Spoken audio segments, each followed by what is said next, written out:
Hi, I'm Mimi Secor, nurse practitioner, live at the Meds meeting here in beautiful Orlando, Florida. And with me is Ellen Mandel, physician assistant, who just gave a great presentation on diabetes. Thank you very much and welcome. Thank you for being at this interview. Can you share a few high points from your presentation, a few pearls? Yes, one of the topics that I covered this afternoon was the issue of type 2 medications.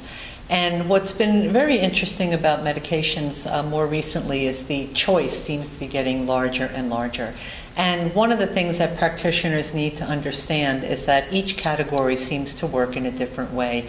And they have to be careful as they layer medication upon medication to make sure that they're not choosing a medication, for example, that two of them do the same thing. So it's important to understand the categories, of which there are many at this point. And that can be very confusing for clinicians. What do you think about your topic clinicians don't appreciate as much as you would like them to? Well, you know, the patients with type 2 diabetes, thankfully, are living much longer.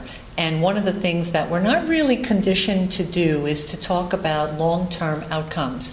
And so patients need to have the usual type of preventive screenings that everyone needs to have. So an older woman would need to have a DEXA scan, for example. An older male, we have to remember to have PSA screenings done if it's indicated. And so we have to look at the whole patient at this point because people are living longer.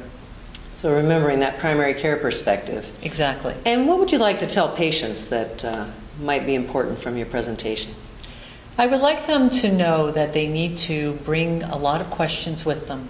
And sometimes their patients are knocked because they're looking things up on the internet or they're doing their own type of self-education. Frankly, I think that every patient should be empowered to understand about their condition and they should feel comfortable being empowered by the practitioner with whom they're seeing in order to make good decisions together that they can all be comfortable with. Well said. Thank you, Ellen, so much for joining me.